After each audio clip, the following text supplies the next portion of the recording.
উলামা, মুমিন মুত্তাকিন, জাকিরিন শাকিরিনদের গুরুত্বপূর্ণ এক দামি মজলিসে আসার বসার বলার শোনার তৌফিক আল্লাহ পাক দান করছেন। শুকরিয়া তান সবাই বলে আলহামদুলিল্লাহ। এটা শুকুরের আলহামদুলিল্লাহ হয় নাই, এটা জোরপূর্বক আলহামদুলিল্লাহ হয়েছে, এটা খুশির আলহামদুলিল্লাহ হয় নাই। আপনারা কি দেখেছেন যেই পার্টির যেই দলের লোক জিতে যায় তখন তাদের আওয়াজটা আসতে হয়? কেন জোর হয়? কেন কথা বলেন না কেন? খুশির আওয়াজ আসতে হয়, খুশির আওয়াজ। কাজে যারা আমরা শুকরিয়া আদায় করছি তো খুশির সাথে শুকরিয়া আদায় সবাই আলহামদুলিল্লাহ। মোটামুটি হয়েছে আর কি, দেখি সামনে বাড়ানো যায় কিনা। আল্লাহ ভরসা, ঠিক আছে ইনশাআল্লাহ। ইনশাআল্লাহ এই মাজলিস অনেক গুরুত্বপূর্ণ, অনেক দামি। দুনিয়ার মধ্যে যারা দামি হয় তাদেরকে গার্ড অব অনারের ব্যবস্থা করা হয়। অমুক দেশের প্রেসিডেন্ট আছে, প্রাইম মিনিস্টার, গোটা এরিয়া আর্মি মিলিটারি প্রশাসন ঘিরা ফেলায়। আপনারা দামি হওয়ার কারণে গোটা এরিয়াকে ফেরেশতারা ঘিরা ফেলাইছে। ভাই সুবহানাল্লাহ পড়িয়েন। একবার সুবহানাল্লাহ পড়ার সাথে সাথে আমলনামায় 1000 নেকি লেখা হয়ে যায়। একবার সুবহানাল্লাহ পড়ার সাথে সাথে আমলনামা থেকে সমস্ত 1000 গুনাহ ঝরে যায়।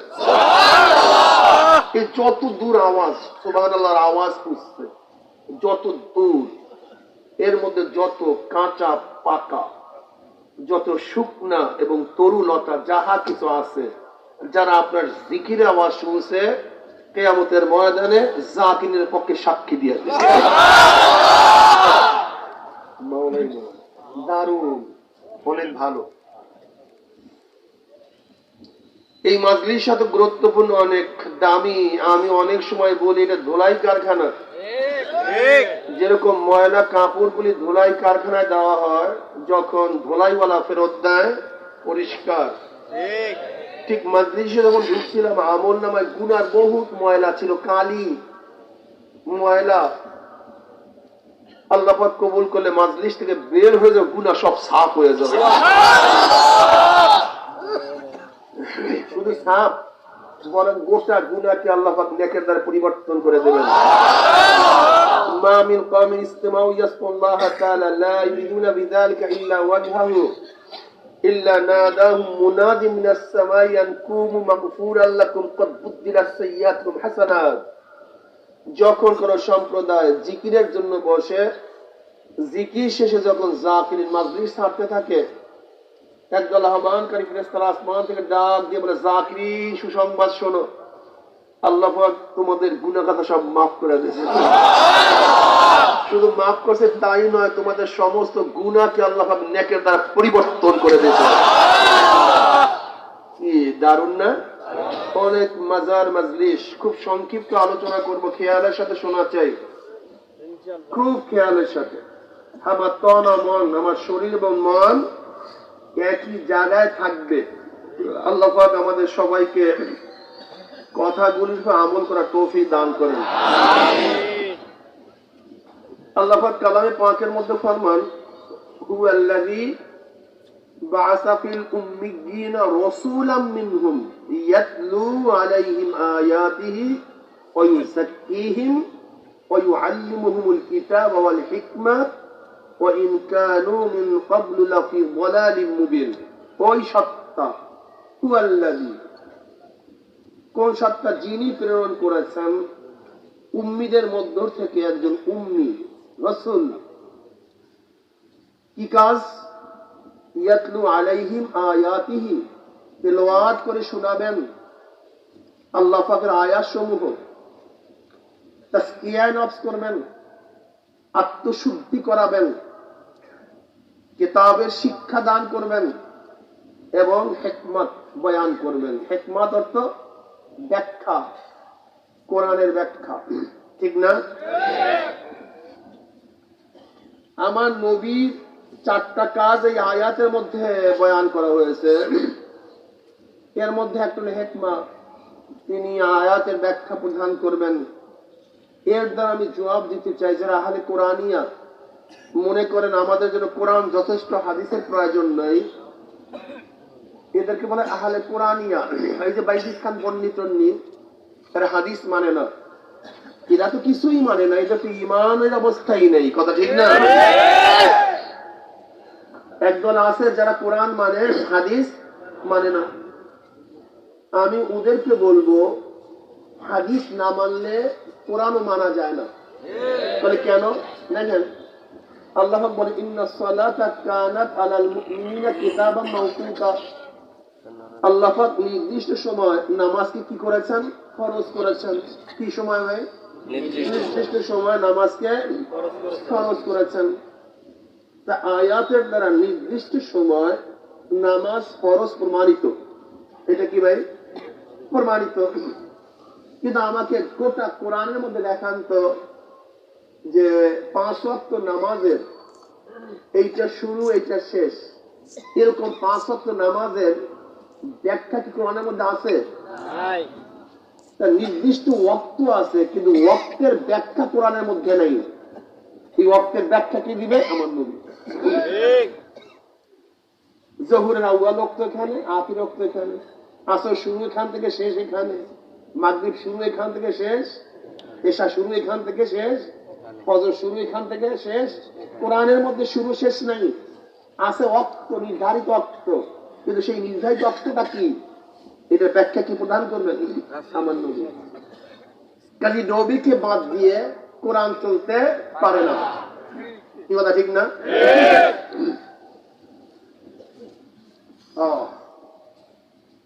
নবী আলাইহিস সালাতু ওয়াস সালাম তিনি হাদিস বয়ান করতেন। হাদিস হাদিস থেকে, হাদিস কিসের থেকে? হাদিস থেকে। হাদিস থেকে হাদিস যদি হয় তবে নয়া, নতুন, তার মানে কিয়ামত পর্যন্ত আল্লাহর নবীর সমস্ত কথাগুলি নতুন থাকবে। তার মানে কিয়ামত পর্যন্ত দুনিয়ার মধ্যে যত নতুন সমস্যা আসবে, সমস্ত সমস্যার সমাধান এই হাদিসের মধ্যে আছে। তা বলতে পারেন এটা বের করবে কে? এটা বের করার দায়িত্ব কার? দেখেন সরদার দো আলম আলাইহিস সালাতু ওয়াস সালাম কি বললেন? وعن أبي هريرة رضي الله عنه قال قال رسول الله صلى الله عليه وسلم فضلت على الأنبياء بست أوتيت جوامع الكلم ونصرت بالرب وأهلت لي الغنائم وجعلت لي الأرض مسجدا وطهورا وأرسلت إلى الخلق كافة وختم بي النبيون. مسلم الرواية. النبي عليه الصلاة والسلام ফরমান আল্লাহ পাক রব্বুল আলামিন 6টা ইনআমাতের মাধ্যমে অন্যান্য নবীদের উপর আমাকে প্রাধান্য দান করেছেন। ফুসিলাত আলাল আম্বিয়া বিসিত্তিন, অন্যান্য আম্বিয়াদেরকে আল্লাহ পাক যে 6টা নিয়ামত দেন নাই, আল্লাহ পাক আমাকে স্পেশালি সেই 6টা নিয়ামত দান করেছেন। এটা আমার জন্য খাস। কার জন্য খাস? আল্লাহ নবীর জন্য খাস। নাম্বার 1 উতিত জাওয়ামুল কালিম, আমাকে আল্লাহ পাক জাওয়ামুল কালিম দান করছেন। খুব খেয়ালের সাথে কথা শুনতে হবে। 1 সেকেন্ডের জন্য যদি আপনার মন ওদিকে চলে যায়, এই হাদিস জীবনেও বুঝবেন না। উলামায়ে কেরাম খুব খেয়াল দিয়ে শুনে, তোলা ভাইজান খুব ভালো মতো বোঝার চেষ্টা করো। এখন আমি বলবো ইমামের প্রয়োজন আছে কি নাই। প্রথম ধরছি আমার নবীর প্রয়োজন আছে কি নাই, এরপরে আমার বক্তব্য ইমামের প্রয়োজন, ওলামায়ে কেরামের প্রয়োজন আছে কি নাই। যেহেতু আজকে ওলামা মাশায়েখ আইম্মা পরিষদের মাধ্যমে মাহফিল, এটা গুরুত্বটা কি এটা আমাদের বুঝতে হবে। এটা বুঝতে হবে, ঠিক না ভাই? আগেকার নবীদেরকে আল্লাহ পাক দান করছেন কালিম। কি দান করছেন? সবাই বলেন। আমার নবীকে দান করছেন জাওয়ামুল কালিম। কালিম এবং জাওয়ামুল কালিমের মধ্যে পার্থক্যটা কি? আর আগেকার নবীদেরকে কালিম দান করছেন, জাওয়ামুল কালিম দান করলেন না কেন? আমার নবীকে শুধু কালিম দান করেন না, জাওয়ামুল কালিম দান করলেন কেন? এই ব্যাখ্যা কত চমৎকার, কত সুন্দর তাহলে আমার নবীর গুরুত্ব আপনাদের সামনে ফুটে উঠবে, ঠিক না?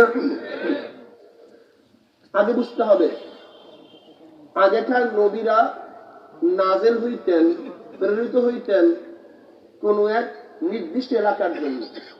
কিসের জন্য? নির্দিষ্ট গোত্রের জন্য। কিসের জন্য? নির্দিষ্ট জমানার জন্য। নবী আছে তো তার রিসালাত আছে, নবুয়াত আছে। নবী নাই, আর একজন নবী আসছে, আগেকার নবীর রিসালাত নবুয়াত শেষ। তার নির্দিষ্ট জমানার জন্য, নির্দিষ্ট এলাকার জন্য। কেউ আসছে কেনানের জন্য, কেউ আসছে মিশরের জন্য, ঠিক না? কেউ আসছে সিরিয়ার জন্য, আবার কেউ আসছে নির্দিষ্ট গোষ্ঠীর জন্য। যেমন মূসা আলাইহিস সালাতু আসছে কিপ্তিদের জন্য। কি কথা, ঠিক না? আগেকার নবীরা সবাই নির্দিষ্ট, নির্দিষ্ট জমানা, নির্দিষ্ট এলাকা, নির্দিষ্ট গোত্র। কিন্তু আমার নবী গোটা দুনিয়ার জন্য, কোন নির্দিষ্ট এলাকার জন্য না। কিসের জন্য? কোন নির্দিষ্ট বংশ বা গোত্রের জন্য না, গোটা মাখলুকাতের জন্য।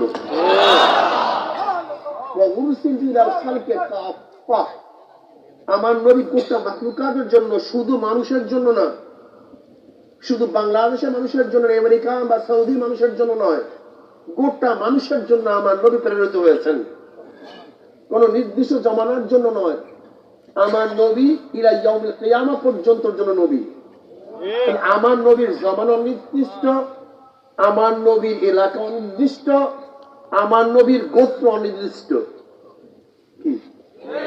আগেকার নবীর গোত্র, জমানা, এলাকা, তাই নির্দিষ্ট নবীর জন্য প্রয়োজন নির্দিষ্ট জিনিসের, আর অনির্দিষ্ট নবীর জন্য প্রয়োজন অনির্দিষ্ট জিনিসের। নাকি ভুল বললাম? নবী নির্দিষ্ট, শরীয়ত দরকার। আমার নবী অনির্দিষ্ট, শরীয়তের প্রয়োজন অনির্দিষ্ট। ক্লিয়ার কাট কথা, ঠিক না? আগেকার নবীদেরকে দান করছেন কালিম, আর আমার নবীকে দান করছেন জাওয়ামিউল কালিম। কালিম অর্থ যার শব্দ এক, অর্থ এক, যার লফজ এক, মানা এক, তাকে বলা হয় কালিম।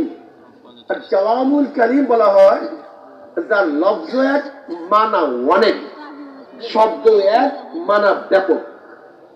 কথাটা বুঝতে পারি নাই? শব্দ একটা, মানা অনেক, অনেক অর্থ। কারণটা কি? যেহেতু আগেকার নবী নির্দিষ্ট, প্রয়োজন নির্দিষ্ট, আমার নবী অনির্দিষ্ট, প্রয়োজন অনির্দিষ্ট। যদি আমার মাওলা পাক রব্বুল আলামিন আমার নবীকে নির্দিষ্ট শরিয়াত দান করতেন, নির্দিষ্ট নুসুস দান করতেন, নির্দিষ্ট কোনো জিনিস দান করতেন, নির্দিষ্ট ব্যাখ্যা দান করতেন, তাহলে না জানি কি আমাদের আগ মুহূর্তে কোন এমন এক সমস্যা সৃষ্টি হইতো যার কোনো ফয়সালা শরিয়াত দিতে পারতো না। বুঝেন নাই? এর জন্য আমার নবীকে কি করছেন? জাওয়ামুল কালিম দান করছেন। কোনো টেনশন নেই। আয়াত একটা হবে, মানা অনেক হবে। হাদিস একটা হবে, ব্যাপক অনেক অর্থ হবে। একটা শব্দ আল্লাহ নবী বলবেন, তার মধ্যে হাজারো ব্যাখ্যা হয়ে যাবে। উদাহরণ না দিলে বুঝবেন না, উদাহরণ দিলে ক্লিয়ার বুঝবেন। ক্লিয়ার। যেমন যত মানুষ চলে গেছে, যত মানুষ আছে, যত মানুষ আসবে, এদের জন্য যত পানির প্রয়োজন, সমস্ত পানি কি আল্লাহ জমিনের নিচে রাখছেন কি রাখেন নাই? আচ্ছা বলেন তো, প্রয়োজনীয় পানি সব জমিনের নিচে আছে, যদি প্রয়োজনীয় পানিগুলি আল্লাহ উপর উঠাই দিতেন, সব মারা যেত, কেউ বাঁচত না। আচ্ছা কিয়ামত পর্যন্ত যত মানুষ আসবে, যা আছে, যা চলে গেছে, এদের জন্য যত গ্যাসের প্রয়োজন, তৈলের প্রয়োজন, সব কি জমিনের নিচে আছে কি নাই? কথা এক সেকেন্ডের জন্য এদিকে এদিকে জেহেন যাবে না। খবরদার, খবরদার, এক সেকেন্ডের জন্য না, খুব কঠিন। যত গ্যাসের প্রয়োজন, তৈলের প্রয়োজন, সব কি জমিনের নিচে আছে কি নাই? আচ্ছা বলেন তো, যদি আল্লাহ সব উঠাই দিতেন, অবস্থাটা কি হইতো? সব তৈলে ভাসত। এখন কাজ কি? প্রয়োজন যা আছে সব জমিনের নিচে রাখা আছে। ইঞ্জিনিয়ারের কাজ কি? যখন প্রয়োজন ওখান থেকে বের করে তোমার সামনে হাজির করবে। এখন আপনি যদি বলেন ইঞ্জিনিয়ার প্রয়োজন নেই, ইঞ্জিনিয়ার মারিয়া ফেলাও, ধ্বংস করিয়া দাও, তোমাকে বুদ্ধিমান বলবে না বোকা বলবে? হ্যাঁ, ইঞ্জিনিয়ার সব সৃষ্টি করছে না বের করছে? পানি সৃষ্টি করছে না বের করছে? কোন সৃষ্টি করছে না বের করছে? ইঞ্জিনিয়ার সব সৃষ্টি করে না বের করছে স্রষ্টা আল্লাহ। দুনিয়ার কেউ কিছু সৃষ্টি করে নেই, স্রষ্টা আল্লাহ। আল্লাহ পাক প্রয়োজনীয় জিনিস রাখছেন, আল্লাহ পাক মানুষকে কৌশল শিক্ষা দিয়েছেন। যখন তোমার প্রয়োজন তখন বের করে নাও, যদি আমি আগে বের করে দেই সব মারা যাবে। এবার আসেন, প্রয়োজন সব আছে, ইঞ্জিনিয়ার প্রয়োজন আছে, ঠিক না? কোরআনের আয়াত ৬৬৬৬ বা কম বেশি। মুতুনে হাদিস, হাদিসের মতন কেউ বলেন ৪,০০০, কেউ বলেন ১০,০০০, কেউ বলে ৫০,০০০। প্রশ্ন করতে মান হুজুর, ইয়াহইয়া মুঈনের তো ১০ লক্ষ হাদিস মুখস্থ ছিল, তার আপনি বললেনই মাত্র হাদিসের সংখ্যা ৪, বললেন ১০, সর্বোচ্চ ৫০। ইয়াহইয়া মুঈন ১০ লক্ষ হাদিস কোথায় পাইলেন? একটা হলো মুতুনি হাদিস আর একটা হলো সনদে হাদিস। হাদিসের ইবারত, যেমন মেসওয়াকের হাদিস আমরা বলি কয়টা? ৭০টা। কয়টা? আসলে মেসওয়াক হাদিস কি ৭০টা না? ৭০ রাবি মাধ্যমে মেসওয়াকের হাদিস আছে। হাদিস তো একটা, হাদিস কয়টা? রাবি কয়জন? হাদিস হয়ে গেছে কয়টা? কিন্তু হাদিস মোট কয়টা? একটা। এর জন্য হাদিসের সংখ্যা বাড়ছে।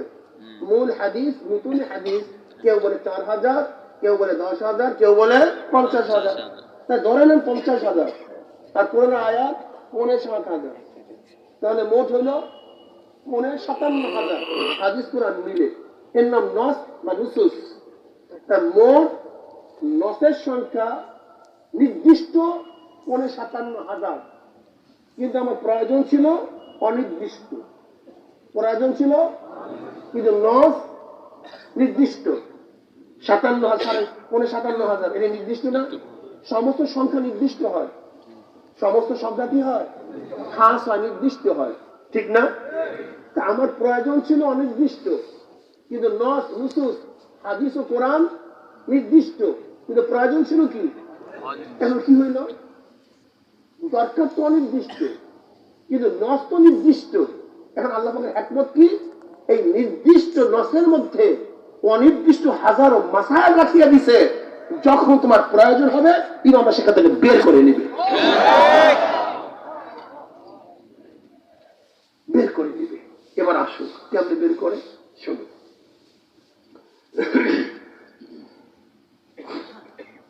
রাতের মধ্যে একটা মাসাইল আসছে, এক মহিলা মারা গেছে, মহিলা, এখন তাকে গোসল করাতে হবে, কিন্তু যে গোসল করাবে তার কোনো আপত্তি নেই, গোসল তো করাবো, লেকিন আমি তো মাহওয়ারি অবস্থায় আছি, পিরিয়ড অবস্থায় আছি, এখন আমি নাপাক অবস্থায় মুদ্রাকে গোসল করাতে পারবো কি পারবো না, সে ফতুয়া দাও।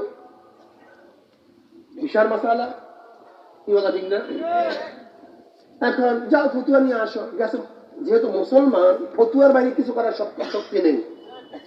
মুসলমান খাবে ফতুয়া নিয়ে, হাত ধুবে ফতুয়া নিয়ে, শুরু করবে ফতুয়া নিয়ে, ঘুমাবে ফতুয়া নিয়ে, চলবে ফতুয়া নিয়ে। ফতুয়ার বাইরে মুসলমানের করার কোনো সম্ভাবনা নেই, কিচ্ছু করতে পারবে না। বেঈমানরা করতে পারবে, সেটা ভিন্ন কথা, কিন্তু মোমেন ফতুয়া ছাড়া সামনে কদম বাড়াবার কোনো সুরাতই নেই।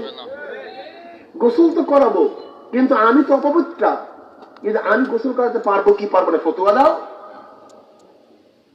গেছে মুহাদ্দিস সাহেবের কাছে, যার কাছে ৪ লক্ষ হাদিস মুখস্থ। মুহাদ্দিস সাহেব, আমি তো মাহওয়ারি অবস্থা আছি, এখন গোসল করাতে পারবো কি পারবো না? মুহাদ্দিস সাহেব চুপ করে থেকে বলতেছে, না, তবে ৪ লক্ষ হাদিসের মধ্যে অপবিত্র অবস্থায় মাইয়্যিতকে গোসল করার কোন হাদিস এই পাই না। ভালো মতো বুঝলেন? যারা লামু সাহাবী আমার বন্ধুরা আছেন, খুব ভালো মতো বুঝবেন, বুঝার চেষ্টা করবেন যে আপনাদের সাথে আমাদের সমস্যাটা কোথায়, আমরা কি বলতে চাই, আপনারা কি বুঝতে চান। এখন বলছে আমার দ্বারা হবে না, ওই পাশে মুফতি সাহেব আছে, তার কাছে জিজ্ঞাসা করো, তার কাছে প্রশ্ন করো। গেছে তার কাছে, মুফতি সাহেব অবস্থা নেই, এখন মাইয়াতকে গোসল করতে পারবো কি পারবো না? কোনো টেনশন নাই, গোসল করাও। মহিলা রওনা করছে, মুহাদ্দিস সাহেবের কামরার পাশ থেকে যখন যাইতেছিল, কি বলছে মুফতি সাহেব? কোনো টেনশন নাই, গোসল করাতে পারবো। দলিল দিছে? আমার তো দলিলের প্রয়োজন নাই, মাসালার প্রয়োজন, মাসালা শুনছি। দলিল জিজ্ঞাসা করবো না? যাও জিজ্ঞাসা করো, জিজ্ঞাসা করো দলিল। বাস গেছে দলিল জিজ্ঞাসা করার জন্য, যে আপনি কি আমাকে গোসল করার জন্য বলছেন, এরকম কোনো দলিল আছে না? হ্যাঁ আছে, বুখারীর মধ্যে। মানে মুহাদ্দিস সাহেব বলছে বুখারীর মধ্যে? মানে আমি যে গোটা বুখারী আমার মুখস্থ, বুখারীর মধ্যে আপনি কি দেখেন নাই? কি সরদার দো আলম আলাইহিস সালাতু ওয়াস সালাম ইতিকাফ অবস্থায় ছিলেন, আর হুজুর আলাইহিস সালাতু ওয়াস সালাম কামরা এবং মসজিদে নববীর মধ্যে মাঝখানে একটা বেড়া ছিল। আল্লাহ নবী ইতিকাফ অবস্থায় ছিলেন।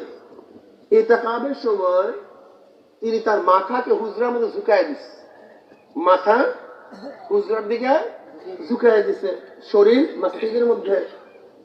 আম্মা জান আয়েশা সিদ্দিকা রাদিয়াল্লাহু তাআলা আনহা নবী আলাইহিস সালাতু ওয়াস সালামের মাথা মোবারক সুন্দর মতো ধোয়া দিয়েছেন, তেল লাগাইয়া দিয়েছেন, আশ্রয়া দিয়েছেন। তিনি কি বললেন? ওয়ানা হায়জুন, তখন আমি হায়জ অবস্থায়। এখন মুফতি সাহেব বলতেছে, যদি হায়েজ অবস্থায় পবিত্র নবীর শরীরকে ধোয়ানো যায়, গোসল করানো যায়, তাহলে তুমি অপবিত্র অবস্থায়, এবং আয়েশা বলছেন না তখন আমি হায়েজ, তা হায়েজ অবস্থায় যদি পবিত্র নবীর শরীর মোবারক ধোয়ানো যায়, তাহলে তুমি অপবিত্র অবস্থায় একজন মাইয়্যিতকে ধোয়াতে পারবে, কোনো অসুবিধা নেই। এখন আমাকে বলেন তো, শুধু আম্মা জান আয়েশা বলছে ওয়ানা হায়েজুন, আমি হায়েজ, যদি এর মধ্যে এত মাসালা, কি মাসালা আপনি জানেন? ইহুদিরা বলে হায়েজ অবস্থায় রান্না করতে পারবে না, হায়েজ অবস্থায় স্পর্শ করতে পারবে না, হায়েজ অবস্থায় এক জায়গা থেকে আরেক জায়গায় যেতে পারবে না। এটা ইহুদিদের মাসালা। কিন্তু আল্লাহ নবী আলাইহিস সালাতু ওয়াস সালাম কেন মাথা ঝুঁকাইয়া দিলেন? কারণটা কি আমাকে বলেন। তিনি কি কোন খাদেম তার ছিল না? সাহাবী? হ্যাঁ, নবীর অবস্থা বুঝেন? কিয়ামত পর্যন্ত আমার নবী, আমার নবী কিয়ামত পর্যন্ত আমার নবী। কোনখানে কোন সাহাবী ছিল না? হ্যাঁ, যদি আমার নবী বলতেন যে ওই জিদ্দার থেকে পানি আনিয়া তারপর আমাকে ধোয়া দাও, তারপর হাজারো সাহাবীরা ছিল, কি কথা ঠিক না? যদি আমার নবী বলতেন যে এখন পাহাড় খনন করো, এখানে কূপ সৃষ্টি করে তারপরে আমাকে ধোয়া দাও, এরকম হাজারো সাহাবী আছে। আমার নবী একটু শান্তির জন্য জীবনকে বিসর্জন দেওয়ার, কিন্তু আমার নবী আম্মা জান আয়েশার দিকে এরকম চেহারা ঘুরে দেবেন কেন?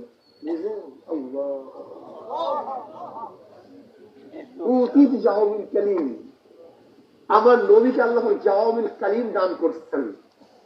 আমরা তো পাগলামি করে গেল আল্লাহ নবী, কিন্তু মাসআলা সাবিত হয়ে গেছে যে একসাথে